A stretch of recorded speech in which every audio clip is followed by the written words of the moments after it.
رام کو اور کرشن کو ہم ولی مانتے ہیں، ہماری کتاب میں موجود ہے۔ کانفیڈنس۔ رام کا جب نام آ جائے تو ادب سے لینا ہے، کرشن کا جب نام آئے تو ادب سے لینا ہے۔ اگر رام کا نام ادب سے نہیں لیا، کرشن کا نام ادب سے نہیں لیا، جبکہ یہ ولی ہیں، تو یہ بے ادب مسلمان ہے۔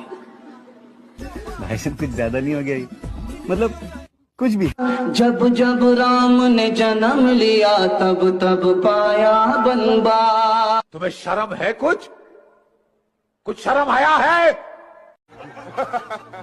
لوگ کہتے ہیں ارے تم خواجہ کو نہیں مانتے، لوگ کہتے ہیں تم خواجہ کو انکار کرتے ہو، تم ولیوں کو نہیں مانتے۔ میرے دوستو، میں چیلنج دے رہا ہوں، ہم خواجہ کے دیوانے ہیں۔ علماء دیوبند نے خواجہ اجمیری کی تعلیمات کو دنیا میں عام کیا ہے، علماء دیوبند نے خواجہ اجمیری کے فقہ کو ہندوستان پر لاگو کیا ہے۔ میں پوچھنا چاہتا ہوں، ارے دیوبندیت مکمل ہو ہی نہیں سکتی جب تک کہ ہمارا سلسلہ اجمیر میں خواجہ کے قدموں میں نہیں پہنچتا۔ ارے دیوبندیت مکمل ہو ہی نہیں سکتی جب تک کہ ہمارا سلسلہ خواجہ اجمیری کے قدموں میں اجمیر شریف نہیں پہنچتا۔ ہم تو خواجہ کے دیوانے ہیں، ہم تو خواجہ کے غلاموں کے غلام ہیں۔